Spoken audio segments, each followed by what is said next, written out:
Bismillahirrahmanirrahim. Assalamualaikum warahmatullahi wabarakatuh. Alhamdulillahirabbil alamin wa bihi nasta'in wa ala umuri dunya waddin amma ba'du. Teman-temanku kelas 1 yang dirahmati Allah Subhanahu wa taala. Bertemu lagi dengan Pak Haji yang insya Allah akan menerangkan tentang sirah, cerita al-anbiya, para nabi-nabi, yaitu Nabi Adam alaihi salatu wassalam. Melanjutkan kisah sebelumnya pada minggu kemarin tentang Nabi Adam diciptakan dan kenapa diusir dari surga dan dipertemukan dari Allah Subhanahu wa taala di padang Arafah atau di Jabal Rahmah. Ketika Nabi Adam alaihi salatu wassalam dan Siti Hawa dipertemukan oleh Allah Subhanahu wa taala, mereka berdua hidup dengan bahagia. Akan tetapi ada suatu kejanggalan, teman-teman. Kenapa, teman-teman? Saat itu Nabi Adam alaihi salatu wasallam merasa kelaparan. Kenapa, teman-teman, Nabi Adam lapar? Kenapa Nabi Adam sakit perut? Karena dia kelaparan. Maka dari itu Allah turunkan malaikat dari langit Subhanahu wa taala. Diturunkan oleh Allah malaikat untuk mengajari Nabi Adam untuk bercocok tanam, untuk mempelajari cocok tanam dan peternakan. Saat itulah Nabi Adam bisa memulai hidup sampai beliau wafat. Nabi Adam bercocok tanam, menanam gandum, buah-buahan, jagung, dan memperanak-anakan hewan-hewan, membuat peternakan hewan-hewan, kambing, unta, dan yang lainnya. Itulah Nabi Adam alaihi salatu wassalam bisa hidup sampai beliau wafat. Ketika dua insan yang mulia ini, Nabi Adam dan Siti Hawa, sudah lama tinggal di bumi, lalu Allah Subhanahu wa taala mengkaruniakan, memberikan hadiah kepada Nabi Adam alaihi salatu wassalam dan Hawa seorang anak. Dan perlu diketahui, teman-teman, sesungguhnya Nabi Adam dan Siti Hawa ketika melahirkan anak selalu diberikan Allah Subhanahu wa taala dengan anak yang kembar. Kalian semua bisa buka halaman 33. Tadi sebelumnya Bapak ceritakan tentang kenapa Nabi Adam sakit perut, karena dia kelaparan dan malaikat datang untuk mengajarkan bercocok tanam. Lalu tadi kita bahas keturunan atau anak Nabi Adam. Nabi Adam itu pasti selalu diberikan oleh Allah Subhanahu wa taala anak yang kembar. Anak yang kembar. Berapa anak yang dilahirkan oleh Hawa? Siti Hawa melahirkan 20 pasang anak kembar, putra dan putri. Bayangkan, teman-teman. Berarti Nabi Adam dan Hawa mempunyai 40 anak. 20 laki-laki dan 20 perempuan. Itulah. Siapakah anak pertama yang kembar? Nah, kita akan bahas di sini. Anak Nabi Adam alaihi salatu wassalam yang pertama yang kembar yaitu Qabil dan Iklima, teman-teman. Siapa? Qabil dan Iklima. Dan Allah selalu mengkaruniakan anak-anak yang kembar itu selalu berpasangan laki-laki dan perempuan. Keturunan pertama Nabi Adam dan Hawa yaitu Qabil dan Iklima. Setelah Qabil dan Iklima dilahirkan, Hawa pun melahirkan kembali, yaitu adik dari Qabil dan Iklima, yaitu Habil dan Labuda. Nah, ketika Qabil dan Iklima dan Habil dan Labuda, mereka berempat ini dilahirkan oleh Allah Subhanahu wa taala dan dibesarkan oleh Nabi Adam serta Siti Hawa. Mereka berempat ini sampai dididik oleh Nabi Adam sesuai yang diajarkan oleh Allah Subhanahu wa taala. Selalu beribadah, selalu menyembah Allah, selalu berbuat baik dimanapun dan kapanpun mereka berada.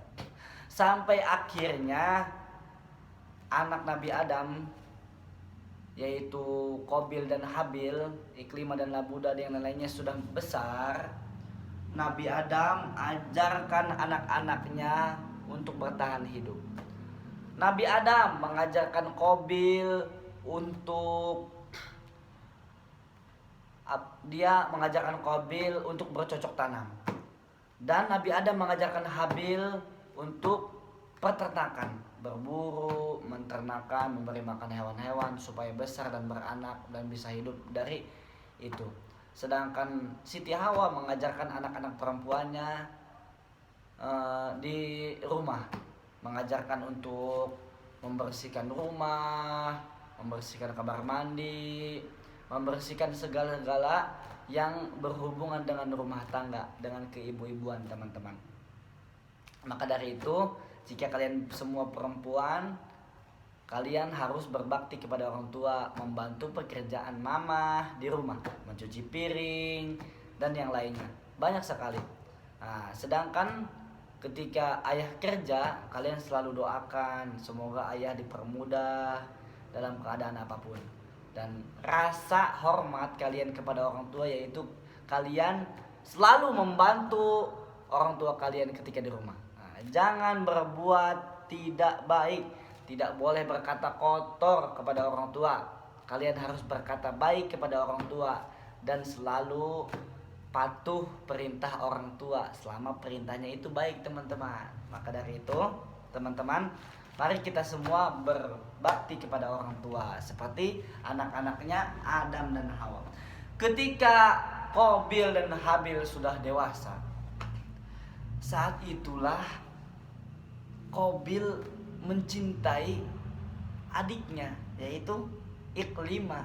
Nah, Qabil mencintai Iklimah karena Iklimah sangat cantik dibandingkan Labuda. Nah, Iklimah mempunyai toras yang sangat cantik, sedangkan Labuda kurang cantik. Maka dari itu, maka dari itu Qabil mencintai Iklimah dan dia ingin menikah dengan Iklimah. Dan Habil harus menikah dengan Labuda. Akan tetapi Allah Subhanahu wa taala menurunkan wahyu, berita kepada Nabi Adam bahwasanya perintah Allah, wahai Adam, nikahkanlah anak kamu bersilangan, tidak boleh sama. Jadi Allah menyuruh Qabil menikah dengan Labuda dan Habil menikah dengan Iklimah. Saat itu Qabil tidak mau menikah dengan Labuda karena Labuda kurang cantik. Akan tetapi Iklimah lebih cantik daripada Labuda. Saat itu mereka berdua, Qabil dan Habil, disuruh oleh Allah Subhanahu wa taala untuk memberikan kurban kepada Allah Subhanahu wa taala. Qabil membawa cocok tanamnya dan Habil membawa ternaknya. Ketika itu Allah Subhanahu wa taala lebih memilih Habil. Ketika Allah memilih Habil, Allah menyuruh Habil untuk menikah dengan Iklimah. Saat itu Qabil tidak setuju karena dia tidak mencintai Labuda. Maka dari itu Qabil mengambil kayu yang sangat besar dan dia pukulkan kepada adiknya sendiri Labuda, kepada Habil. Dan saat itulah adiknya Habil meninggal dunia. Na'udzubillahi min dzalik. Itu adalah salah satu kejadian terpenting. Dan Habil dan Qabil, Habil terbunuh dan kasus terbunuhnya Habil adalah kasus pertama kali pembunuhan di dunia ini, teman-teman. Maka dari itu jauhi sifat-sifat yang keji. Kenapa Qabil membunuh Habil? Karena Qabil mempunyai sifat iri kepada Habil. Maka teman-teman, kita tidak boleh iri kepada teman-teman kita sendiri. Kita tidak boleh iri karena dia mempunyai makanan, teman kita misalkan. Kita tidak boleh iri karena orang tuanya baik. Kita tidak boleh iri, tidak boleh iri. Kita harus sama-sama bersyukur kepada Allah Subhanahu wa taala agar tidak termasuk golongan Qabil tadi yang membunuh adiknya sendiri, teman-teman.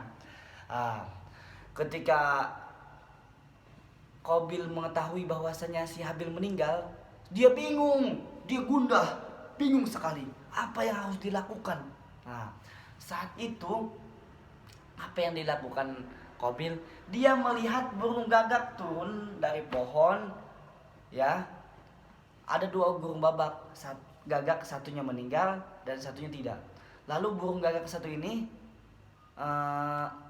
menggali tanah dan mendorong gagak satunya untuk masuk dan dikuburkan. Di situ pelajaran Allah mengajarkan Qabil untuk pelajaran kepada kita bahwasanya ketika manusia meninggal itu harus dikuburkan, bukan dibakar, bukan dibuang ke laut. Tapi Allah mengajarkan untuk dikuburkan. Saat Qabil menguburkan itu, Qabil melihat dari kejauhan ada Nabi Adam mengampirinya. Saat itu Qabil lari ke hutan dan tidak kembali lagi kepada Nabi Adam alaihi salatu wassalam. Maka dari itu teman-teman, pelajaran yang kita bisa ambil, pertama, saat Nabi Adam merasa sakit perut itu karena dia kelaparan. Kedua, Allah menurunkan malaikat karena sayang kepada Nabi Adam untuk mengajarkan bercocok tanam, menanam gandum, padi dan buah-buahan yang lainnya. Terus poin ketiga, Hawa selalu dikaruniai anak yang kembar. Anak yang kembar itu sebanyak 20 pasang, teman-teman. Anak pertama dari Nabi Adam dan Hawa yaitu tadi siapa? Qabil dan Iklimah. Dan anak yang kedua yaitu Habil dan Labuda. Itu teman-teman. Kenapa Qabil menolak Labuda? Karena Labuda parasnya kurang cantik, teman-teman. Itu rangkuman dari Bapak. Mungkin itu dari Bapak, kurangnya lebih maaf. Wassalamualaikum warahmatullahi wabarakatuh.